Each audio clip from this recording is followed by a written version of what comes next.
Hello everyone, কিছুদিন আগে আমরা চলে গিয়েছিলাম আমাদের জাতীয় স্মৃতিসৌধ। এই জায়গাটিতে আসেনি এমন মানুষ খুব কমই দেখা যাবে। তো আমরাও এবার চলেই গেলাম আমাদের এই জাতীয় স্মৃতিসৌধের ভ্রমণের জন্য। অনেকদিন ধরে এই জায়গাটিতে আসবো করে আর আসা হলো না, তাই অবশেষে সময় সুযোগ নিয়ে চলে এলাম। আমরা এই পর্যন্ত যতবারই এখানে এসেছি প্রত্যেকবারই আমাদের অনেক দেরি হয়ে যাওয়ার কারণে আসার সাথে সাথে না ঘুরে চলে যেতে হয়েছে।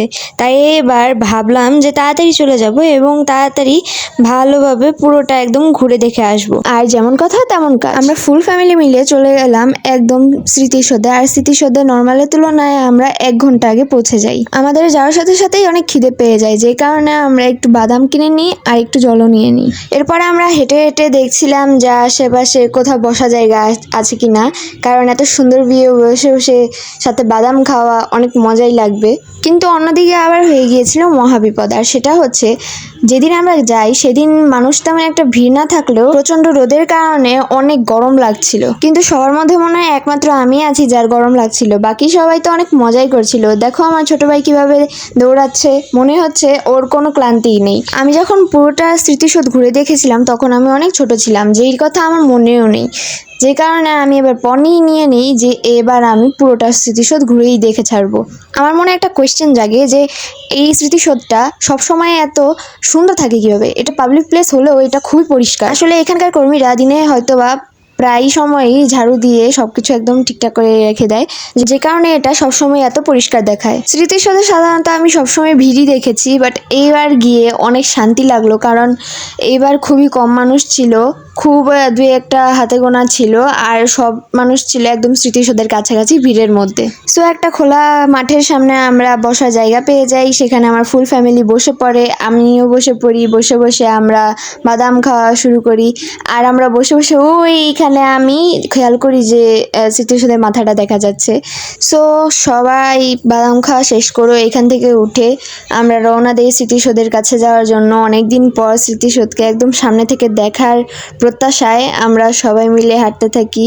এই পাশে যে একটা ঝিল বা বিল কি জানি একটা আছে, এগুলো যে দেখা যাচ্ছে, এই জায়গাটাতেও আমার ছবি আছে, বাট আমার এটা মনে নেই যে স্মৃতিসৌধের কাছাকাছি কখনো গিয়েছিলাম কিনা। আর যা ধারণা করেছিলাম তাই, স্মৃতিসৌধের একদম কাছে গিয়ে দেখতে পাই অনেকগুলো মানুষই আছে। মানুষ সব এখানে এসে ভিউ দেখছে, খাওয়া দাওয়া করছে আর ছবি তুলছে। আমাদের গোল ছিল যে আমরা একদম স্মৃতিসৌধের একদম কাছে গিয়ে দেখব, আর এখানে গিয়ে একদম ভিতরে যাওয়ার ইচ্ছা ছিল আমার। হ্যাঁ, আমার স্মৃতিসৌধের ব্যাপারে তেমন কোনো একটা ধারণা নেই, তবে হ্যাঁ, স্মৃতিসৌধে ভ্রমণের বিষয়ে আমার খুবই অভিজ্ঞতার একটা প্রয়োজন ছিল। এটা আমাদের জাতীয় বিষয় হলো, এখানে মানুষ ঘোরার জন্যই আসে। সো অবশেষে আমরা স্মৃতিসৌধের অনেকটাই কাছাকাছি চলে আসি। আর এতদিন ধরে আমরা যেই সব স্মৃতিসৌধের ছবি একদম খাতায় এঁকে দেখেছি, সেই সব ছবিগুলোকে একদম সামনাসামনি দৃশ্যপট করার বিষয়টা খুবই আনন্দকর এবং আশ্চর্যকর।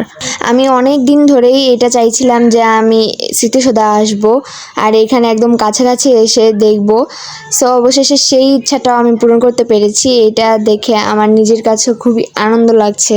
Hairs our the one and only Jatiya Smriti Soudha. আমার জানা মতে এই 7টি স্তম্ভের মধ্যে যে প্রথম 6টি স্তম্ভ আছে সেগুলো প্রথম 6টি মানে 1952 থেকে শুরু করে 1969 পর্যন্ত যে আন্দোলনগুলো, সেগুলোকে প্রতীকী হিসেবে গ্রহণ করেছে। আর লাস্টেরটা 1971 সালে মুক্তিযুদ্ধকে কেন্দ্র করে আর কি দেওয়ালটাকে তৈরি করা হয়েছে। সো আমরা এই দেয়ালের একদম ভিতরেও চলে যাই আর কি। এটা আমার ইচ্ছাতেই যাওয়া হয়েছিল, ভেতরে গিয়ে দেখার ইচ্ছা ছিল যে এর ভিতরে কি আছে। সো এরপর আমরা বাইরে চলে আসি, আর বাইরে আসার পরও আমার স্মৃতিসৌধের সাথে ছবি তোলার ভূত আর যায় না। সবাই মিলে এখন ছবি তুলছিল, আর আমি একা একা এখানে গরমের মধ্যে রোস্ট হচ্ছিলাম, কারণ আমার প্রচণ্ড পরিমাণে গরম লাগছিল, যেটা আমার ভাব দেখেই বোঝা যাচ্ছে। বাট আমি অনেক এক্সাইটেড ছিলাম, যে কারণে ওইটা অনেকটা ইগনোরই করেছি। আর এখানে আমার 2 ভাই ছবি তুলছে, ভিডিও করছি, মজা করছে। স্মৃতিসৌধে যে সকল আর্ট বা ডিজাইন করা হয়েছে সবই ইট দিয়ে করা হয়েছে, আর এত সুন্দরভাবে সেটাকে ফুটিয়ে তোলা হয়েছে, দেখতে খুবই ভালো লাগছে। এখানে সূর্য মামা পুরো একদম আমাদেরকে ঝলসে দিচ্ছে, আর এখানে আমি যে ফটোশ্যুট করছিলাম, ভিডিও করছিলাম, আর ওইদিকে স্মৃতিসৌধের ওইদিকে দেখালাম। আর এই যে আমার ভাই এখানে ভিডিও করে দিচ্ছিল। এই জায়গাটা একটু ভালো ছিল, যে কারণে আমরা এখানে দাঁড়িয়ে অনেকক্ষণ থেকেছি, অনেকক্ষণ ছবি তুলেছি। আর এরপর আমরা আবার জায়গা পরিবর্তন করে চলে যাই আরেক দিকে। এখানে এসে আমার দুই ভাই আইসক্রিম খাওয়ার বায়না ধরে, যে কারণে বাবা ওদেরকে আইসক্রিম কিনে দেয়। আর আমরা এইদিকে ছবি তোলার জন্য চলে আসি। এখানে অনেকেই বসে বসে শান্তিপূর্ণভাবে, কাপেলরা বলেন যাই বলেন সবাই বসে বসে ছবি তুলছিল। এরপর আমরা একদম সামনে চলে যাই। আর বিলের পুরো কাছাকাছি যাওয়ার পর আমি দেখতে পাই শাপলার সাথে ওই যে শাপলার যে পাতাগুলো থাকে, কি বলে আমার ঠিক মনে নেই, ওইটা আমি দেখতে পাই। মানে দেখে আমার খুবই ভালো লাগলো। এর আগে আমি ওইভাবে কখনো খেয়াল করিনি। এখানে আমি যে ফুলটা নিয়েছি এটা কিন্তু একদম নদীর কাছাকাছি ছিল, মানে পড়ে যাওয়ার মতো একটা জায়গায় ছিল। বিলের এই জায়গাটায় এসে মানুষেরা মূলত রেস্ট করছিল আর গল্পগুজবও করছিল।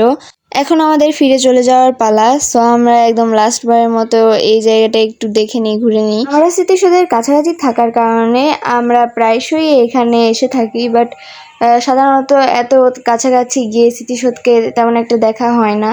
ওইখানে আমরা আরও কিছুটা সময় কাটাতাম, কিন্তু ওইখানে মূলত যারা সিকিউরিটি গার্ড বা ওইখানে থাকে আর কি, টাইম হয়ে গেলে সবাইকে বের করে দেওয়ার জন্য কাজ করে। সো তারাই বলেছিল যে যারা সম্মানিত ব্যক্তি তারা যেন তাড়াতাড়ি বের হয়ে যায়, আর যারা চায় তাদেরকে অপমান করা হোক তাহলে তারা থাকুক, এরপরে তাদেরকে ঘাড় ধরে বের করে দেবে।